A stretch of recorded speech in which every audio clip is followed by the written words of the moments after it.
What's going on YouTube? Omar aka Tebow back with you again. Happy Tamiya Tuesday. Woke up this morning, 2 inches of snow outside, 25-degree wind. With the wind chill it's like 4 degrees.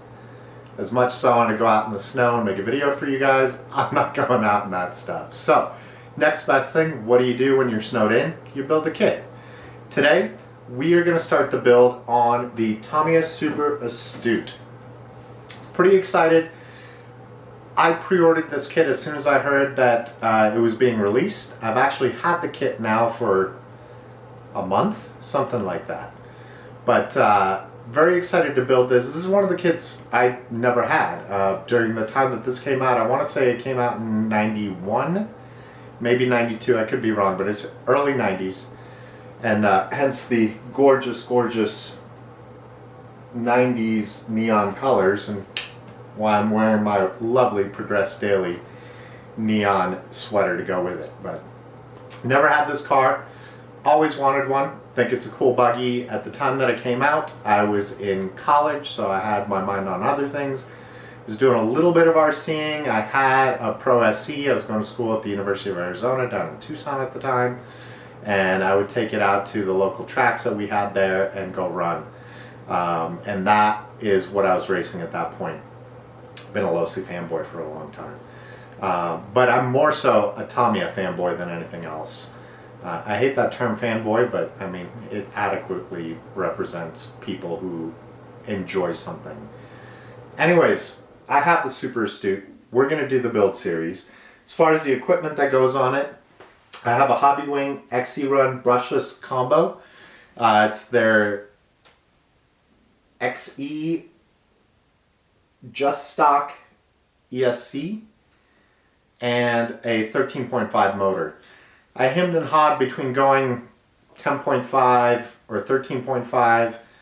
If this was 91 and I was going to be racing, I'd probably have a 10.5 in this vehicle, but considering this is going to be a shelfer, no, it's not really going to be a shelfer. I'm going to run it, but it's not going to be run like how I run some of my other cars. I decided 13.5 is going to be perfectly fine to get this car out for the occasional runs here and there. And then for the servo, I have a Savox Black Edition. This is the SC1251 Metal Gear servo. Went with this guy specifically because of the low profile. The way that this kit is set up, there's not much room on the chassis. I'm going to be running one of my shorty batteries, one of my Genzaces that I have that I've heard will fit in there. Tamiya does tell you that square batteries don't fit in the battery tray because it is a tiny battery tray. It's designed to be run on the Life batteries that Tamiya sells. But I have seen from other people online since the kit has come out that a small shorty battery pack will fit. So once the build is complete, I mean, we'll know. Basically, once the battery tray goes in, we'll know. Enough yammering, let's get into the build of the Tamiya Super Astute re-release. Diving right into our build, we are going to start with bag A and step 2. It's Tamiya. They always have you charge your battery on step 1. Anyway, step 2, we are going to be putting together our front damper stay. And just one thing that I noticed, this kit calls for a lot of thread lock or anaerobic gel, whichever one you prefer, the blue. I love this red Tamiya anaerobic gel just because I found that it's a little bit lighter to undo versus blue or the red thread lock, which is like permanent. So just because this is red does not mean it's permanent, and this stuff works great. Just be careful, liberal applications. You don't want to get it on the plastics because this stuff can eat plastics. But the reason why I'm talking about it is my kit didn't come with any. It's very, very surprising that a kit that uses so much of this would not have any anaerobic gel in there. And I have like 7 or 8 of these, so it wasn't a big deal for me. But I'm just curious if anybody else got theirs and didn't have it. The pretty straightforward part, we have everything laid out. It's all just going to snap in, a few screws to go in, so let's dive right in.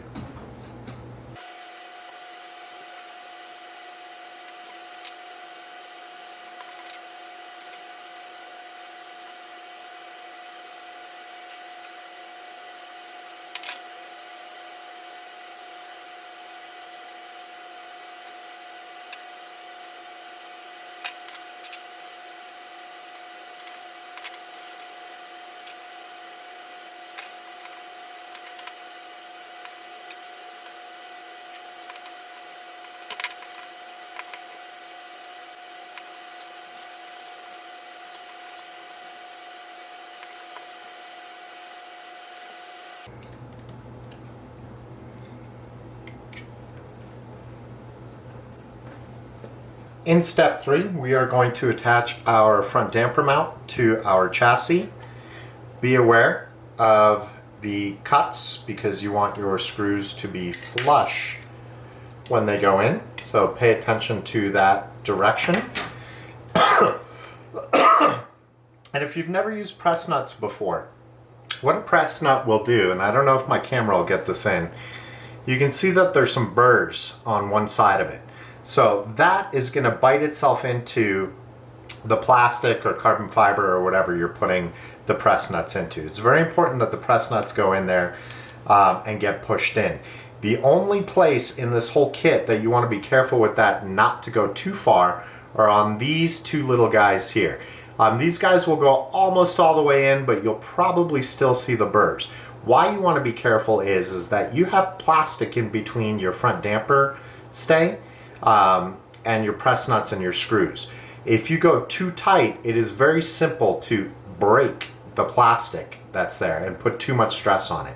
You don't want to have too much stress because when this car is landing on jumps and the suspension is doing its thing, you don't want that piece to be weak where it could break. Thread lock is a must whenever you go metal to metal. So of course we have our little anaerobic gel that we'll be using.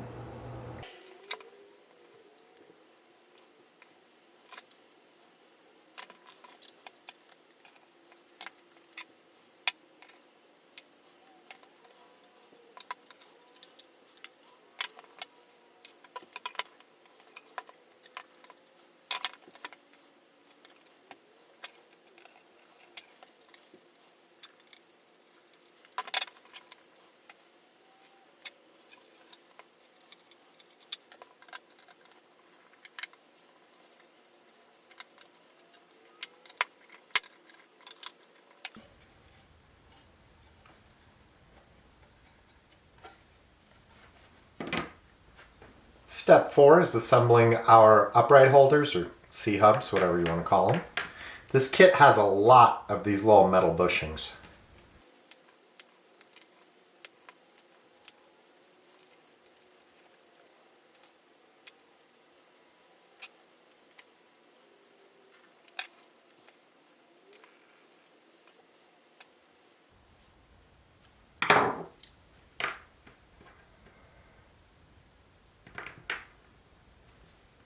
Step 5 has us assembling our lower front arms.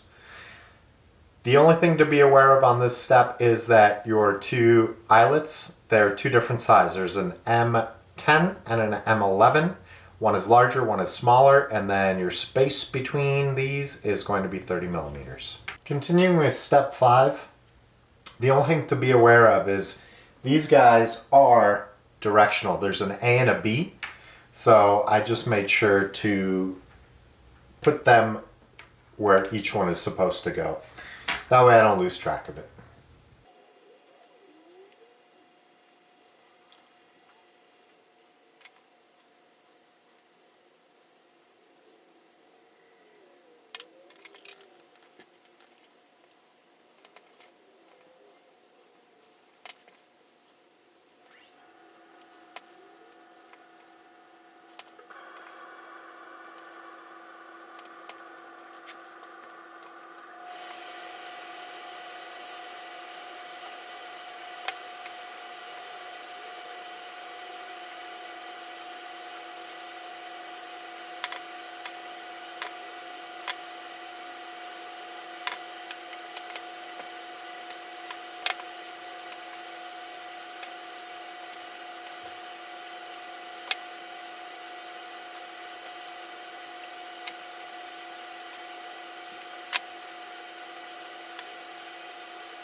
You guys might have noticed that one of the little C-clips broke on me, this particular guy right here.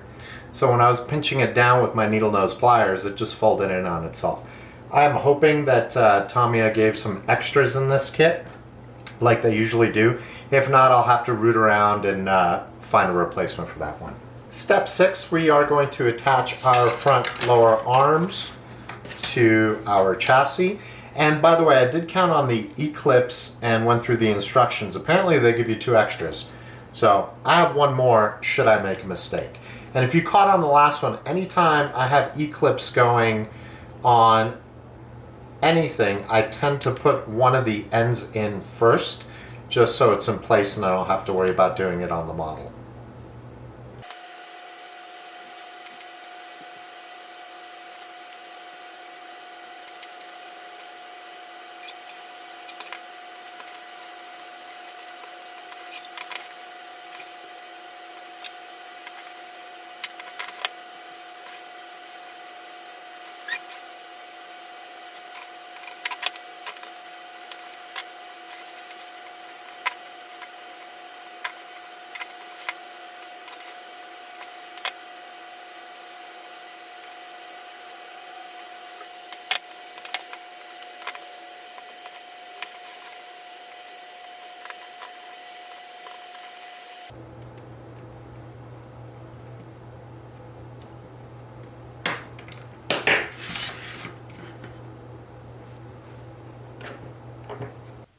And we're going to finish out part 1 of our Super Astute build on step 7, where we are going to attach our front bumper.